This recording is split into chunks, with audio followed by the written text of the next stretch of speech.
do lado aí, falem com ele, tá? Frisley e Jael, sejam muito bem-vindos em nome de Jesus.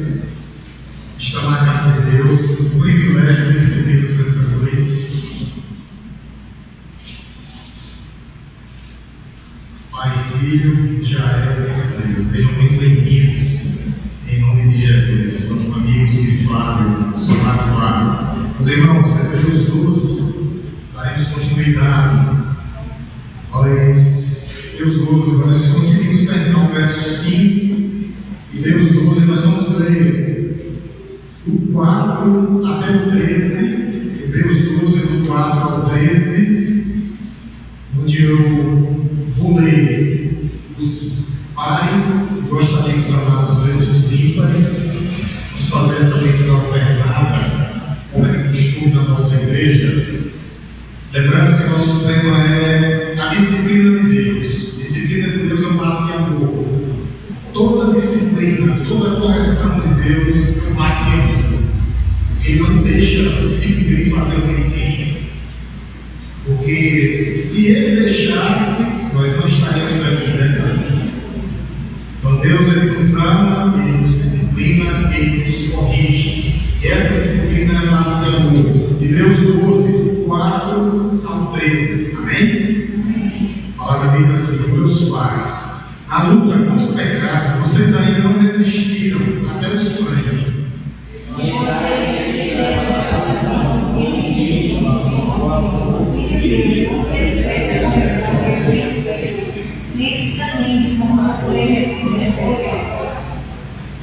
O tema é esse versículo aqui: porque o Senhor corrige a quem ama e castiga todo filho a quem aceita.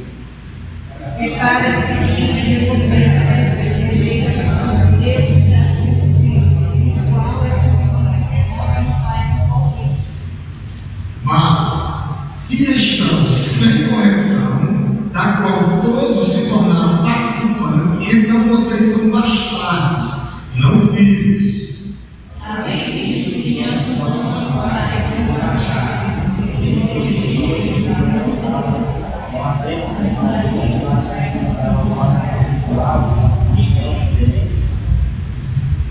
Vocês nos corrigiam por pouco tempo, segundo melhor lhes parecia. Deus, porém, nos disciplina para o nosso próprio bem, a fim de sermos participantes da sua santidade.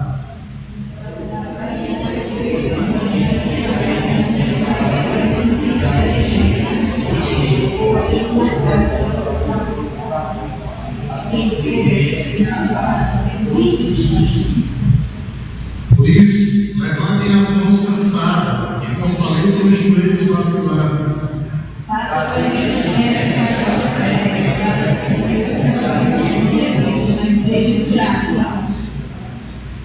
Amém.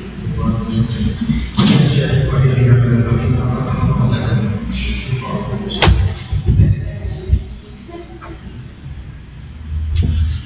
Então, já que a palavra vai ser de as crianças. Meus irmãos, geralmente o objetivo da disciplina, não vou deixar aqui, né? Que vai repetir os versículos aqui, só corrigir. Daqui a pouco a gente vai ter alguns versículos que vai precisar. Geralmente, meus amados, o objetivo da disciplina na vida cristã é a correção das falhas. Deus, ele nos corrige, ele está nos corrigindo. E geralmente essas disciplinas é para ajustar as nossas vidas. Que ajustes são estes? Ajustes de comportamentos. Deus está ajustando as nossas vidas. Toda disciplina é um ato de amor. Ajustes de atitudes erradas, ajustes de comportamentos, ajustes de condutas. Deus está nos ajustando até a volta do Senhor. Essa correção, essa disciplina é um ato de amor. E às vezes isso não significa que nós estamos fazendo algo errado, estamos em pecado, que estamos fora da linha do Senhor, ou que estamos praticando algum erro, ou algum pecado, ou algum pensamento. Não. Às vezes não. Às vezes Deus nos disciplina para que nós possamos amadurecer espiritualmente. Toda disciplina é um ato de amor, para amadurecermos espiritualmente. Mas essas disciplinas há um ato, ao mesmo tempo, de disciplina, de correção, um ato de misericórdia, porque Deus é misericordioso. E às vezes ele usa o sofrimento como disciplina, para corrigir falhas. Falhas em quê? Em nossas obras do dia a dia, em nossa caminhada, falhas nos nossos pensamentos, em algumas atitudes que nós tomamos diante dos irmãos. Deus ele está nos corrigindo, nos corrigindo. No estudo passado eu usei a figura do fogo. Deus está purificando a sua igreja. É o fogo que purifica o ouro. O ouro é como se fosse a nossa fé. Nossa fé está sendo purificada. Quanto mais o ouro leva fogo, mais puro ele fica. E é isso que Deus está fazendo conosco. Nós estamos sendo purificados. Purificados, é um processo de purificação. E o texto aqui que nós lemos em questão é a figura de um pai terrestre que disciplina em amor um filho que ama. Nós temos que fazer isso. A maior demonstração de amor que nós podemos ter para com nossos filhos é disciplinados. É não deixá-los fazer o que eles querem. Mas Deus ele faz isso com seus filhos em amor. A disciplina de Deus é um ato de amor, nos corrigindo, nos trazendo para um caminho para que nós possamos fazer a sua vontade. Um pai amoroso que disciplina. E aqui, essa figura que a gente viu literalmente, nós lemos aqui, é uma figura de a disciplina de ações. São palmadas. Eu procurei essa palavra para não ficar tão forte. Mas é a disciplina mesmo.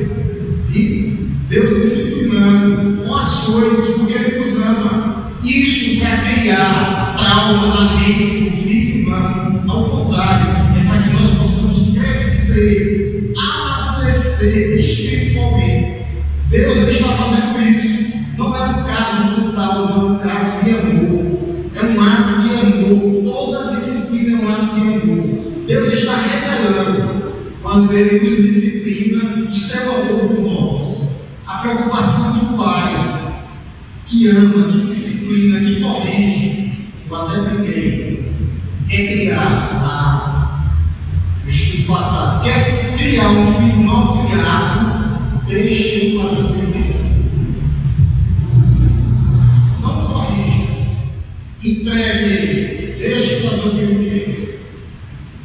A pior forma de se criar um filho. Por isso Deus aqui trazendo para os seus filhos espirituais, Ele não deixa nós fazermos o que nós queremos. Por isso essa é a figura de pai que disciplina em amor. Infelizmente nesses tempos é difícil a gente ver essa figura paterna. Eu até brinquei na outra aula no outro estudo disso, que as pessoas mais ouvem e dizem para os filhos hoje, deixa ele fazer. Deixa ele fazer o que ele quer. Tem nada não. É assim mesmo. Fica uma hora com ele e nós queremos colocar a responsabilidade na bebê. Os professores da bebê. Aí o que é que a palavra de Deus diz? Lá no Antigo Testamento, ensina o teu filho no caminho dele. A responsabilidade é paterna e materna. De ensiná-los, de corrigi-los. A resposta que Deus quer ouvir da igreja é: nós disciplinamos os nossos filhos porque nós amamos Ele. É isso que Deus quer ouvir. Porém, a maioria não disciplina, só que Deus disciplina e corrige em amor.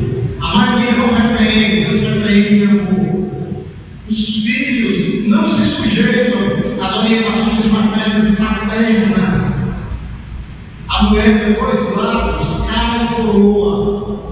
Os pais ensinam, corrigem em amor e os filhos cumprem o quarto mandamento, que é honrar pai e mãe, para que seus dias se prolonguem aqui na terra. O pai é responsável pelo mandamento do lar, corrigir e disciplina, com o objetivo de destruí-los, não, de causar traumas, não. Esse é o papel do pai e da mãe. A preparação para a vida cristã é os pais em casa. Essa é a figura que o autor usa aqui. Um pai amoroso, bondoso, cuidadoso, que disciplina disciplina, porque senão não estaríamos aqui hoje, nessa noite. E o objetivo principal da disciplina é que nós cheguemos aonde em casa. A gente viu que Abraão tinha um desejo que não era a Canaã celestial, as terras da Palestina, a terra que manda leite e mel, não. O objetivo principal de Abraão era chegar na cidade de fundamentos, onde Deus é o arquiteto construtor. A gente viu isso. A gente viu tudo isso. O objetivo de Deus é esse. Final. Nos disciplina para que nós possamos chegar. Porque se não houver, não chegaremos. Por isso é na correção. Está difícil, eu sei. Vai ficar pior? Não vai. Mas para os filhos de Deus, cada dia que passa, vai melhorar. Porque é uma passada a mais que nós vamos para a casa do Pai. É isso que nós temos que entender. É um passo a mais. É um passo a mais. É um dia a mais. Por isso que Deus nos corrige.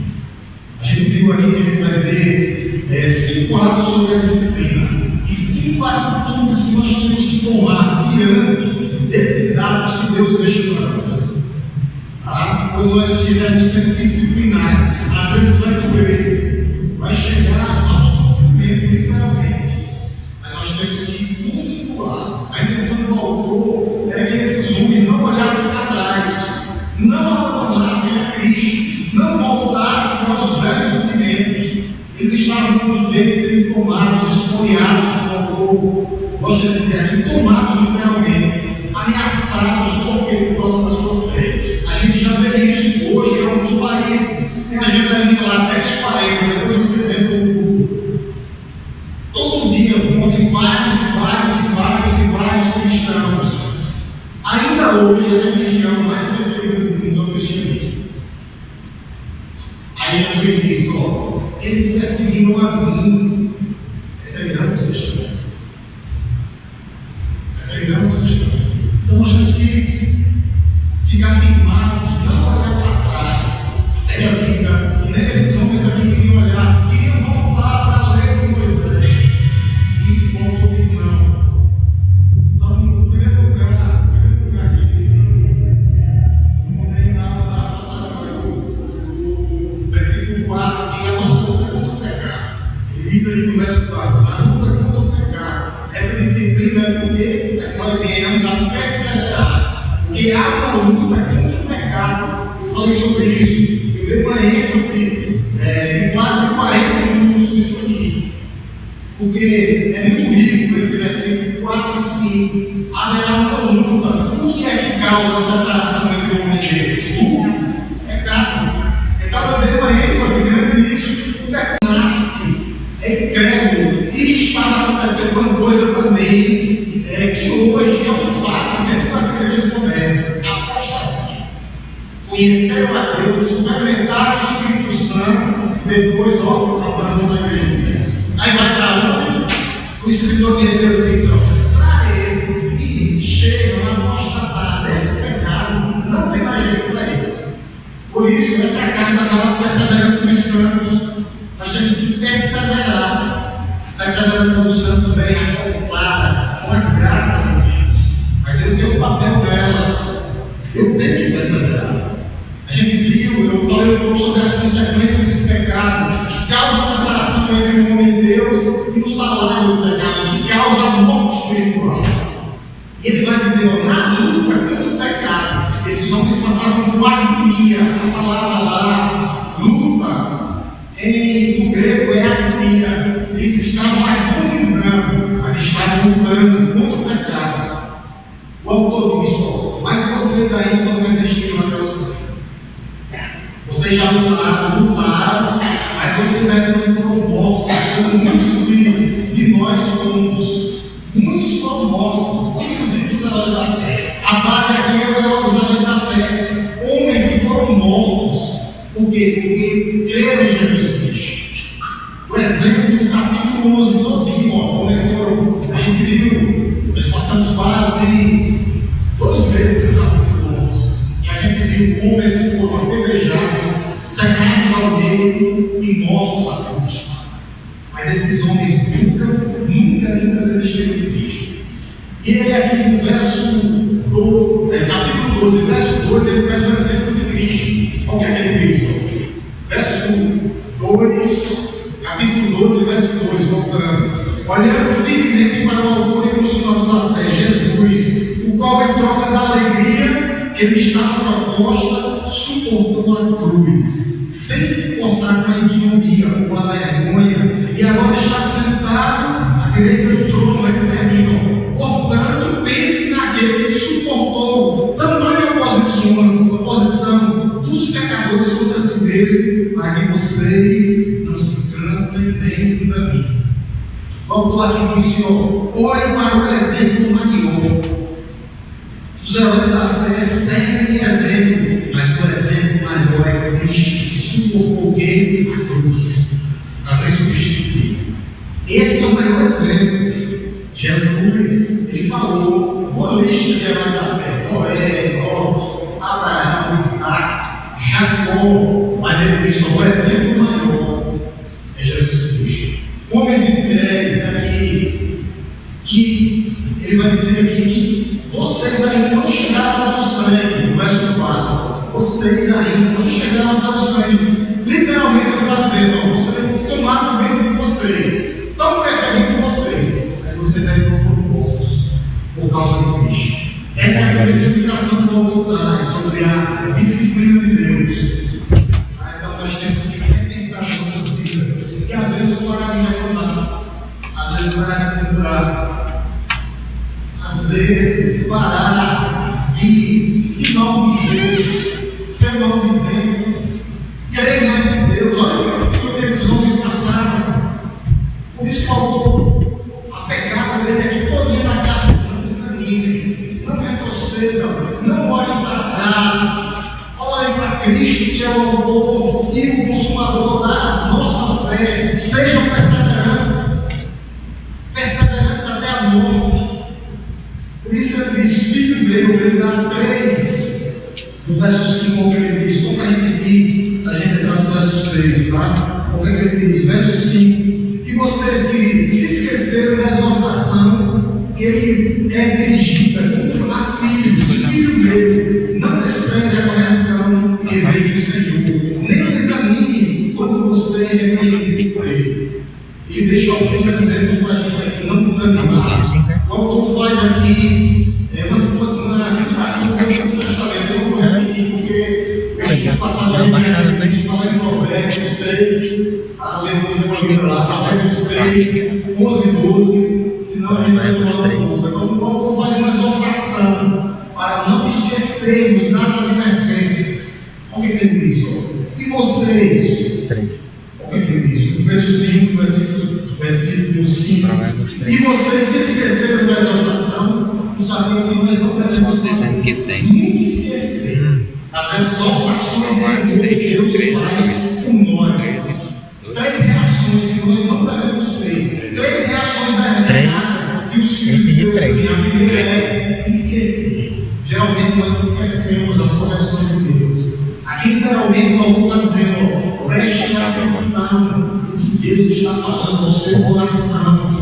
Aqui é como se nós estivéssemos com um menino que ouve, mas entra por aqui sempre. Aí ele diz: não se esqueça.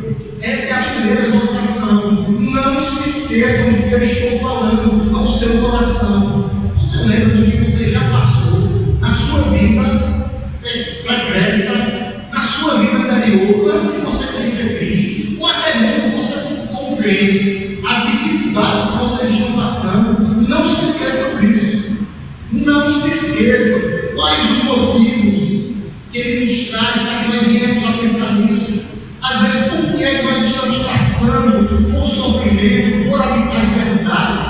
Nós temos que meditar nessa palavra, meditar e pensar: por que está acontecendo isso comigo? Por que, Senhor? Segunda reação errada, no verso 5 aí, não despreze, meu filho, a correção que vem do Senhor. Realmente é um lado errado, filho de Deus, desprezar. A palavra que eu falei no estudo passado é menosprezar. E aqui a palavra é forte, é coração, eu desprezo, eu menosprezo, eu blasfemo contra Deus, eu coloco a culpa em Deus nas coisas que acontecem comigo. Essa palavra, desprezar, menosprezar, como muitos filhos fazem hoje. O pai fala, corrige em amor, e eles não querem ouvir. Eles se revoltam contra os pais, se revoltam contra os seus pais, em vez de agradecer, em humildade, em quebrantamento. Ao contrário, muitos ficam meio raivosos, se colocam contra os seus pais, colocam a responsabilidade do erro dele em cima do pai. Acontece isso, acontece demais. E o que é que acontece também? Nós temos que crescer espiritualmente, para não desprezarmos essa palavra de Deus. Eu até, na aula, eu falei lá em 1 Coríntios 13, não precisa colocar nele. O apóstolo Paulo disse: quando eu era menino, falava como menino, sentia como menino e pensava como menino. Quando cheguei a ser homem, desisti das coisas de menino. Nós temos que crescer espiritualmente. Espiritualmente, às vezes nós estamos como meninos, e o menino sofre, o menino tem que crescer, o menino tem que tomar, deixar de tomar leite e ir. Como diz o nosso amado pastor, não vai depois.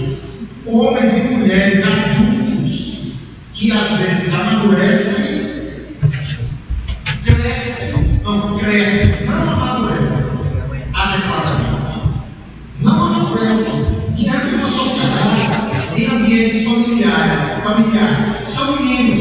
No meio da igreja, continuam como menino, no meio congregacional e no meio da igreja de Deus. Vai acontecer o que, pastor? Perde a salvação? Claro que não, mas vai sofrer. Não quer crescer emocionalmente, espiritualmente. As pessoas se tornam adultos, mas não amadurecem. Não amadurecem, continuam sendo arrastados por emocionalidade, escutando a conversa dos outros, sendo enganadas, manipuladas dentro da igreja, ou manipuladas pelo próprio coração enganoso. Pessoas que não conseguem perdoar. Como o pastor contava, não cresci aqui, lá na igreja dele, disse que minha irmã, lá em Recife, não foi aqui não. 13 anos implicada com a outra. Não vai para o céu aqui. Quem quer não ir para o céu não perdoa seu irmão, ou não perdoa até o seu menino. Porque se você não perdoar, você não será perdoado. Crianças espirituais, meninos e meninas, não possuem controle emocional, falam o que vem à mente, falam sem pensar, falam sem filtro, falam para, às vezes, degredir, não fazem o filtro do que é certo ou errado, falam do impulso do coração. Por isso que é isso, age impulso. Aí Deus vem e vou disciplinar, corrigir, vou corrigir. E Ele corrige porque Ele ama, corrige porque ama, para que nós voltemos a obedecer em amor. Como é que nós queremos viver?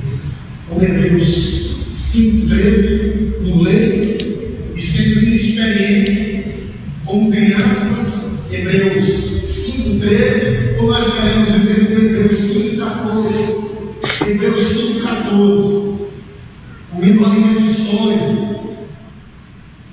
como adultos, tendo as nossas faculdades exercitadas para discernir o bem e o mal. O que é que eu estou fazendo de bem para o crescimento da igreja, para o crescimento do reino de Deus, para o crescimento da minha família espiritual, de minha família em casa?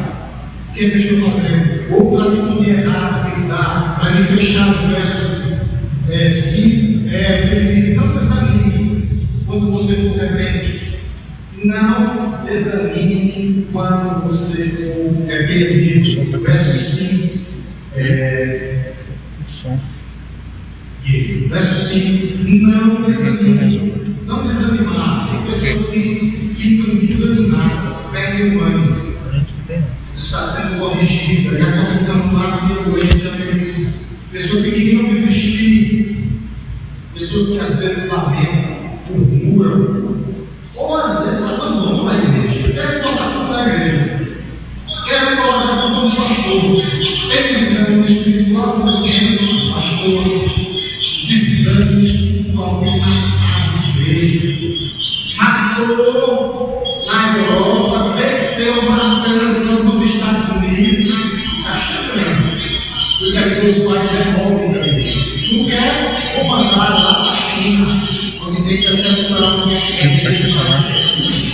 Só faz isso, o povo de Deus que cresce, sempre aumenta. Só que não querem aqui, onde tem tudo. Eu posso ir para uma casa, eu posso falar com a família, eu posso pregar a palavra de Deus, eu posso falar com o Salvador, de Deus. Não querem, vou levar lá para o Oriente Médio, onde se você tiver uma Bíblia no aplicativo, sua cabeça é rolada, porque lá eles vão perseverar.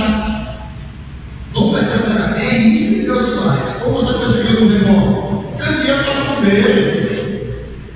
Candeeiro está nas igrejas, está na mão dele. Por isso, não desanime. É isso que a igreja tem que fazer aqui. 3 coisas que nós não podemos fazer: esquecer das exortações de Deus. Tá? Não podemos. Não desprezar, nem menosprezar, que é o abandono aqui, nem desanimar. Essas 3 coisas. Por que eu falo tudo isso agora? Porque toda disciplina é uma forma de amor. E ele explica isso no verso 6. Olha o que ele diz, verso 6. Chegando ao verso 6. Porque o Senhor corrige a quem ama. Tudo isso até agora era faz. Ele corrige a quem ama. Por amor, Deus não te deixa fazer por quê?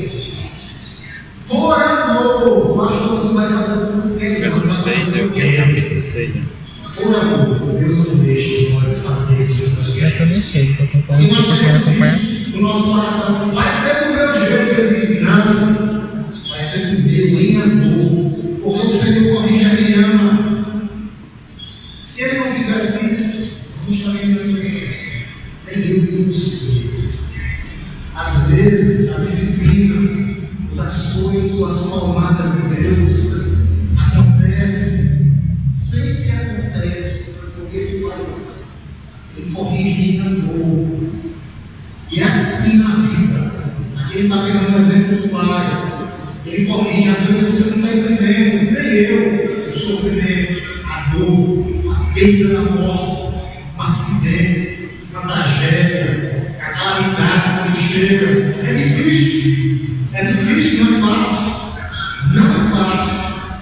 Mas nós não andamos pelo que nós vemos. Nós andamos por vista e nós andamos por isso aqui.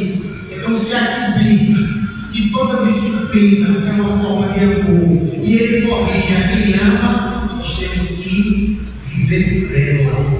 Ela é nossa regra para quem quer. Mas não precisamos ler, o que nós precisamos é crer. Mesmo que você não sinta o amor de Deus, mesmo que pareça que ele não me ama, a disciplina e a correção, os açoites de Deus, as palmadas de Deus, ocorre porque ele corrige quem é amor. Ele diz, verso 6, porque o Senhor corrige a quem ama. Ele corrige os seus filhos, mesmo que não pareça. A maior prova de amor de Deus é nos corrigir, é nos disciplinar. Quem ama o filho tem que corrigi-lo. Enquanto você tem oportunidade. Enquanto você não tem oportunidade, porque passou um tempo lá, meu amigo, quando ele cresceu pescocinho, chato, não tem mais. Você vai fazer o que eu quero. Então a disciplina é agora, em amor. Se você ama seu filho, você não vai deixar ele fazer o que ele quer. Senão ele aprende, ou cresce a aprender o que é errado. Desenvolve os hábitos, pode prejudicar o adulto. Verso 7 e 8 aqui, o terceiro hábito que a gente chega. Aqui ele vai falar que a correção é mais do que uma demonstração de amor, é a prova que nós somos o quê? Filhos. É interessante, essa coisa parece muito com as coisas de Paulo, mas para muitos não é. Deixa eu Esse verso 7, tá? Verso aqui é Deus. É para a disciplina que vocês perseveram. Aí ele diz, ó, Deus os trata como filhos. A disciplina é para os filhos. E qual é o filho a quem o pai não corrige? Então a prova que nós somos filhos é através da correção. Não deixar fazer o que eu quero. Não deixar fazer o que eu quero. É a disciplina. Aí ele diz, antes ele vai dizer, para que vocês perseverem. O que ele diz? É para a disciplina que vocês perseveram. Antes de dizer que era para que nós pudéssemos chegar, que nós somos filhos de Deus. O que ele diz antes? É para a disciplina que vocês perseveram. Deus os trata como filhos. A perseverança do sangue é para a disciplina que vocês vão perseverar na amor. O objetivo nosso, a perseverança, é a disciplina de Deus. Senão nós não vamos vir a linhazinha reta dele. Vamos, ó, nos desviar. Ele vem, traz a perseverança. É para que vocês continuem olhando para mim, para o autor e o consumador da sua fé, para que vocês não desanimem, para que vocês não desprezem, para que vocês não esqueçam de lembrar dos versículos lá. Não desprezem, não menosprezem, não esqueçam. Uma vida cristã com propósito, equilibrada em amargura, necessita de perseverança, e essa perseverança é através da disciplina, para que haja paz com Deus, paz com Deus. Ele está imprimindo em nós o seu caráter.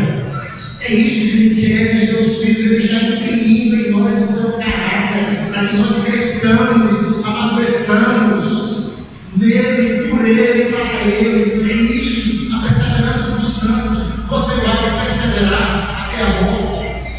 Essa é a pergunta do jeito para a igreja. Nós vamos perseverar, vamos continuar. A nossa fé resistirá. Olhamos ao medo, ao passado, à incredulidade, à raiva. Pessoas que falam até de vingança, isso não é crente. Vingança. Como nós vamos viver? Como chegar à disciplina de Deus em nossas vidas? A correção de Deus. Quando chegar o sofrimento, a questão crucial desses dias atuais. Quem vai perseverar? Quem irá suportar? Nós, escravos, filhos, porque Ele já venceu por nós, por isso nós não desanimaremos, não desistiremos. Muitos caem na ilusão e voltar atrás e querer sair da igreja, pensando que vai resolver os problemas, não, os problemas aumentam. A questão toda aqui é isso desse livro, a perseverança dos santos. Essa é a marca maior de Deus. A perseverança dos santos. Como nossa perseverança está conectada à cruz de Cristo. Como é que ela está conectada diretamente à cruz que Ele fez conosco? Como é que ela está? Como é que essa conexão, essa segurança entre a perseverança prometida e que Ele nos dá para que nós possamos chegar? Nós temos que lembrar que Jesus Santos, totalmente ligada. Todos odiarão vocês por causa do meu nome. Aquele, porém, que ficar firme ou perseverar até a morte, até o fim, esse será salvo. Cruz, porque aqui ele estava caminhando para a cruz. E deixa essa palavra da perseverança dos santos, aqueles que vão chegar. É uma conexão direta, a cruz e a perseverança dos santos, aqueles que vão resistir, que vão continuar, apesar de ou apesar dos pesados, como diz. É isso. Aquele que perseverar até a morte será salvo. Firme aqui, trocaram, algumas versões têm a perseverança, aqueles que ficar firme, ou aqueles que perseverarem até o fim, ou até a morte, será salvo. Ele foi para a cruz, está ligado, são palavras antes da cruz. Antes da cruz. Por isso Deus nos trata como filhos. Como filhos. Ele diz na parte B do verso 7, é para a disciplina que vocês perseveram. Aí na parte B, Deus os trata como filho. Meus irmãos, deixa eu dizer uma coisa para vocês nessa noite. Essa aqui é a melhor da noite, tá? Tem até que notar de caneta isso aí que eu vou falar. A disciplina é um privilégio que Deus estende para os seus filhos. Para os seus filhos. A disciplina não é estendida a quem não pertence a Deus, porque eles serão o quê? Julgados. A disciplina é estendida, está ligada à filiação. Filiação é isso. Deus o trata como filhos. Os filhos, somente os filhos serão disciplinados, somente quem pertence a Deus, porque quem não pertence a Deus será o quê? Julgado, e já está condenado. A disciplina é para você, para mim, para nós, é um ato de amor. A disciplina de Deus torna-se, anote, sinônimo de filiação. A disciplina não é castigo, meu irmão, não. Deus não pune os seus filhos. Pastor, por que Ele não pune os seus filhos? Porque Ele já puniu Jesus Cristo na cruz do Calvário, por mim e por você. Substitutivamente, Ele me substituiu, Ele te substituiu.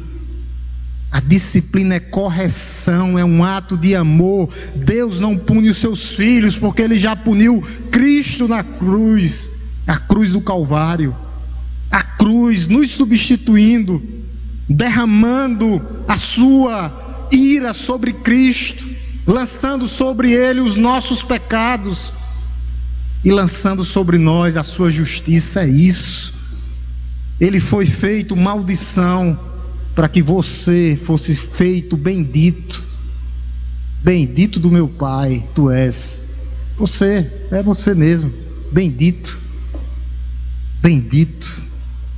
Para que você seja bendito eternamente. Ele lançou sobre Cristo. Deus disciplina com a intenção de corrigir, para fortalecer a igreja dele. Esse é não para castigar, não. Punir, a punição foi completa em Cristo. Deus é como se fosse não, Ele é o agricultor que está poldando os galhos, ó. A polda dos galhos é para o crescimento. Como dizia o nosso pastor, o martelinho, pum, de um lado, pum, do outro. É para correção, é amor. É o agricultor que está lá, cortei do lado, está doendo. Do lado, está doendo, mas é para o crescimento. Por isso Ele faz isso, para que a videira cresça saudável, que é Jesus Cristo nosso Senhor, e os galhos possam dar frutos à igreja. O alicerce é a videira, Cristo, para que nós possamos produzir frutos. A paternidade de Deus. Qual a responsabilidade do homem nisso tudo? Pai que ama em amor. A paternidade desse Deus amoroso, que ama, que nos trata. Eu coloquei aqui 4 pontos, com responsabilidade. Ele é um pai participativo, Ele é um pai amoroso, que ama incondicionalmente, e é um pai que cuida de perto. A responsabilidade dele sobre a sua igreja, responsabilidade que a sabedoria humana não vai entender. Eles não sabem por que nós chamamos Ele de Pai. Eles não sabem a responsabilidade. Eles não entendem o que é ser filho. Ao sermos participativos do reino de Deus, a responsabilidade dele é porque Ele mandou Cristo, e Cristo veio e voltou e já preparou uma morada para mim e para você. E essa morada é eterna, é a morada celestial, é na cidade de fundamentos. Por isso, a responsabilidade desse pai, e Ele é um pai participativo. Deus participa do crescimento dos seus filhos. O que é que os filhos precisam fazer? Duas coisas básicas do dia a dia: oração e palavra, palavra e oração. Nós estamos tendo essas duas coisas, os dois modos para que nós possamos ter esse relacionamento, esse convívio com esse Pai participativo. A oração é o canal de relacionamento. Canal. Quer falar com Ele? Fale, converse, expresse tudo o que você tem para expressar. Os seus sentimentos, a sua dor, coloque diante dele nessa noite. Que o mundo às vezes não vai aceitar. Insiste em questionar Deus. Porque às vezes acontece o que? As calamidades, né? As atrocidades do mundo. Eles não entendem. Eles não entendem que esse amor é um amor incondicional. Lá em 1 João vai dizer: porque Deus, Ele é amor na sua essência. O amor de Deus por nós, aquele que deu seu Filho para morrer por mim e por você. Para quê? Maior prova de amor incondicional do que esse? Quando nós éramos bonzinhos? Não, todos pecaram e carecem da glória de Deus, pecadores. Deus prova o seu amor para conosco, sendo nós ainda pecadores. E o quarto, o cuidado. Ele cuida. É um Deus que cuida. É um Deus que ama incondicionalmente, que participa desse crescimento espiritual. E um Deus que cuida. Lembra lá na grande comissão: eis que estou convosco hoje, né? Todos os dias, todas as horas, até a consumação dos séculos. Deus não abandona os seus filhos, meus irmãos. Nunca, jamais vai nos abandonar. Deus não nos abandona. Há momentos que Ele fica em silêncio. Há momentos, a Bíblia diz. Mas não significa que Ele se esqueceu de você. Ele não se esqueceu de você. Ele não se esqueceu de você. Ele é um Pai que cuida, que ama incondicionalmente, que participa do teu crescimento espiritual. Ele deseja o melhor para a sua vida, mesmo em momentos difíceis, onde a gente às vezes pensamos que não há solução. Numa situação difícil, quem não passou por isso aí, que levante a primeira mão. Deus está no controle. Deus está cuidando dos detalhes. Para que tudo isso, pastor? Para que o nome dele seja glorificado. E qual a responsabilidade dos filhos? Imagine no pai que você não conhecia, porque essa é a nossa história. Nós não conhecíamos, nós fomos encontrados por ele. A alegria de sentirmos, de iniciarmos um relacionamento entre pai e filho. A partir de quando? Quando você foi convertido. Conhecê-lo. Não basta chamá-lo de pai, não. Não basta chamar de pai. Conhecer a Deus. Para que você conheça a Deus e que você seja filho de Deus, precisa haver relacionamento com Ele. Relacionamento com Ele. Com Ele. Essa é a sua responsabilidade. Ele cuida, Ele participa, Ele te ama incondicionalmente. Você tem relacionamento com Ele. Através de quê? Da mesma coisa: leitura da palavra e oração, obediência e santidade. Somente assim e assim, santidade, dia após dia, lutando contra o pecado, lutando contra nós mesmos. É isso. E a responsabilidade? Deus é participativo, nós também temos que sermos participativos. E qual a nossa participação nisso? Qual a participação nossa nisso tudo, de filhos? Os filhos têm que falar sobre o Pai, sobre o reino de Deus. Todos somos missionários. Você não pode ser, talvez você não tenha o dom que alguns têm, mas todos somos missionários. Então, como é que você participa? Qual a sua responsabilidade? Falando do reino de Deus, anunciando o evangelho da salvação, falando que Cristo morreu para salvar todo aquele que nele crê. Nós temos a responsabilidade também de amar. O que é que ele diz? Amarás o teu Deus, com toda a tua alma, com todo o teu entendimento, com todas as tuas forças, com tudo que tu tens. Nós temos participação nesse amor. Nós temos que ter esse amor, coração, alma, entendimento e força. É assim que nós devemos amá-lo. Nosso Deus, de fato e de verdade. É esse amor que nós devemos ter. E também a responsabilidade nossa, sempre estar perto, nunca se afastar de Deus, porque senão acontecerá queda. O próprio Jesus disse: vocês têm que ser um, como eu e o Pai somos um. Nós temos que ser filhos de Deus e ter esse cuidado. Nesse Deus, ter cuidado. Como é que nós fazemos isso? Vou repetir. Como é que nós ficamos perto de Deus? Igreja, oração, palavra. Você faz parte de um corpo. Você não vive sozinho no mundo. Você não é uma ilha isolada. Eu vou para o céu. Não. Quem vai para o céu é o corpo. Quem vai subir é a igreja. A igreja é formada de muitos, não de uma ilha isolada. Não. Igreja, caminhando. É um irmão chatinho, mas é assim mesmo. Tem um irmão que o pastor é assim, é a igreja. Pega as 7 de Apocalipse. Todas com problemas. Não existe perfeição, perfeição só no céu. O que nós temos que fazer aqui é continuar, perseverar. E ele termina com uma pergunta. Verso 7, finalzinho do verso 7, é a pergunta que ele faz para nós, tá? E qual é o filho a quem o pai não corrige? É uma pergunta. E a resposta é: nenhum. Porque a prova do amor de Deus por nós é quando Ele nos corrige.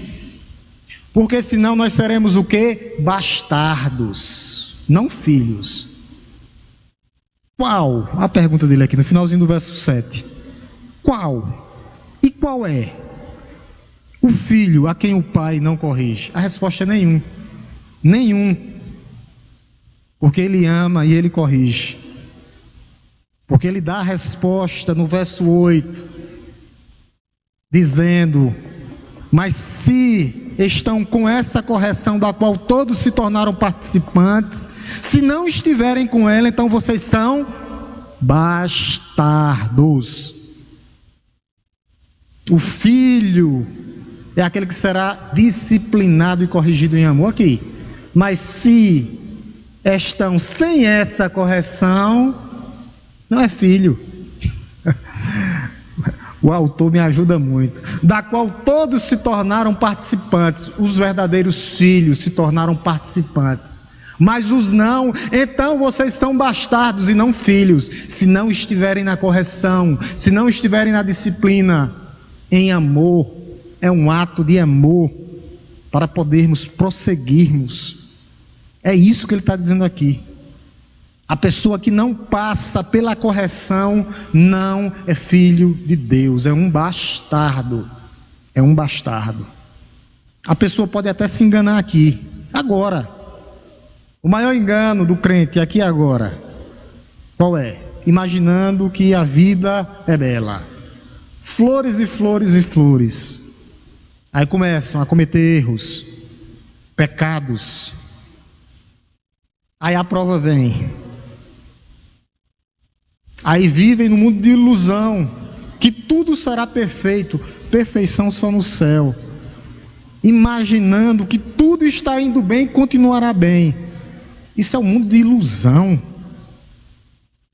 Aí eles, não, vou sair da presença de Deus. A maior prova de amor de Deus por nós não é quando tudo vai bem, não. Não é. É quando Ele nos chama e nos corrige para que vivamos conforme a vontade dEle. É quando nós não venhamos a fazer a nossa, mas sim a dEle. A maior demonstração de amor é isso. Verso 8: mas se estão sem essa correção, da qual todos se tornaram participantes, todos, todo o filho que o pai ama, ele corrige. Às vezes aquele problema com seu marido, na empresa, na família, com filho, filha, e etc e tal, é uma correção para um ajuste. Todos serão participantes, os que são corrigidos. Por isso nós não podemos nos afastar e vir a cometer erros. Não. Deus não permite que os seus filhos pequem em paz, não permite. Deus não permite que nós venhamos a permanecer no erro de conduta, de caráter, não. Ele não deixa você pecar em paz. Embora venhamos e todos os homens da terra sejam feitos à imagem e semelhança de Deus, isso não significa que eles sejam filhos. Olha o que é que ele diz, verso 8: mas se estão sem essa correção, da qual todos se tornaram participantes, a disciplina de Deus, a disciplina como forma de amor, são as marcas dos filhos de Deus. Dos filhos de Deus. É o açoite amoroso. Essa correção, essa disciplina é para que você herde o céu. A prova que você está passando é para que você herde a cidade de fundamentos. Quem não é disciplinado, quem não é corrigido, não é filho. Não é filho. Não é filho. É isso que ele diz aqui no verso, no finalzinho. Então vocês são bastardos e não filhos. Por isso que Deus faz isso. Ele está nos corrigindo, Ele está nos orientando, para que nós possamos nos sujeitar a Deus. Nos sujeitar a Deus. Nós vamos ver isso do verso 9 até o verso 11.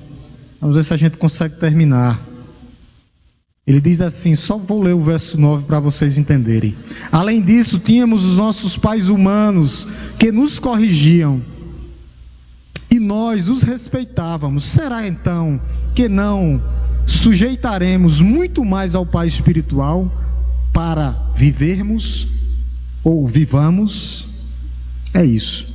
Aí ele vai e diz, pois eles corrigiam, verso 10, por pouco tempo, segundo melhor lhes parecia. Deus, porém, nos disciplina para o nosso próprio bem, a fim de sermos participantes da sua santidade. Ele está imprimindo a sua marca em nós. Santo, santo, santo é o Senhor dos exércitos. E Ele divide com você esse atributo dele, santidade.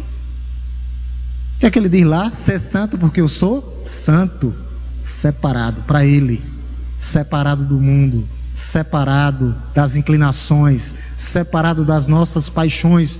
Por isso a disciplina é uma preparação para o céu. Santidade começa aqui e vai terminar lá. Irmão Giliardi, 5 minutos, 2 perguntas se alguém quiser fazer.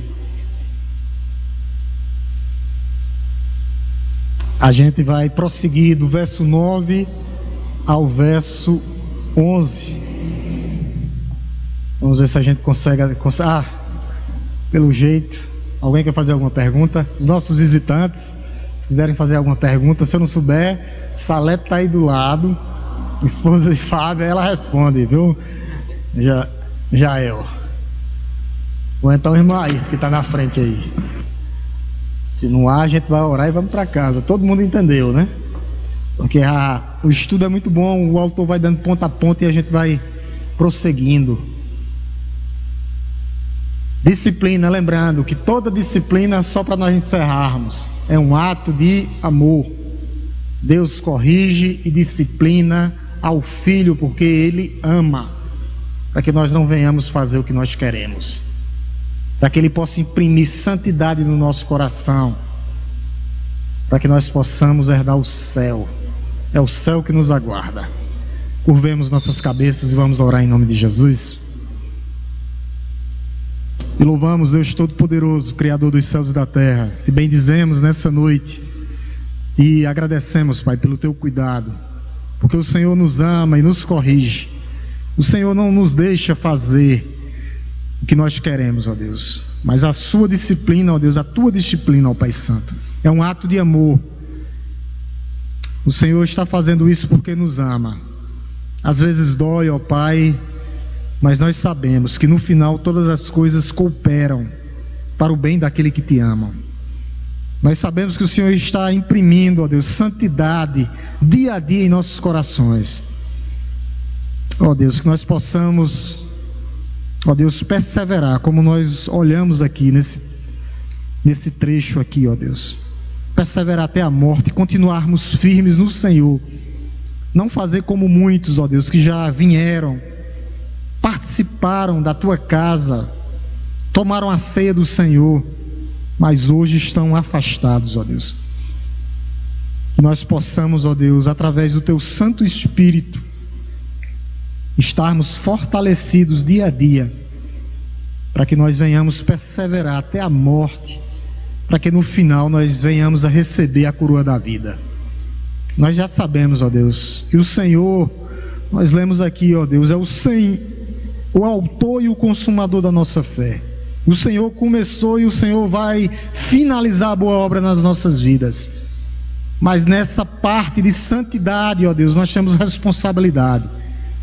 E o Senhor está imprimindo santidade nos nossos corações, porque nós estamos aguardando aquele grande dia, ó Deus, onde o Senhor voltará em glória, poder e majestade, e buscará a Tua noiva, a Tua igreja.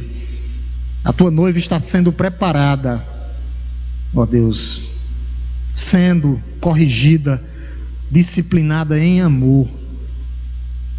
E Tu provas, ó Deus, o Teu amor para conosco, sendo nós ainda pecadores, enviando o Teu Filho amado Jesus Cristo para pagar completamente a nossa culpa, todo o vento de doutrina, mas que nós venhamos, ó Deus, a ser maduros espiritualmente, homens e mulheres, uma igreja cheia do Espírito Santo de Deus. Nos abençoe, Pai Santo, no restante dessa semana que pertence a Ti. Que nós possamos, ó Deus, ter um restante de semana abençoada e abençoadora, na Tua presença, onde pisarmos a planta dos nossos pés, dando testemunho de Ti, ó Pai, e vivendo conforme a Tua vontade e o Teu querer. Nos leve em paz para os nossos lares, no nome santo e poderoso de Jesus. Deus nos abençoe, meus amados. Deus nos abençoe. Em Cristo, Deus nos abençoe.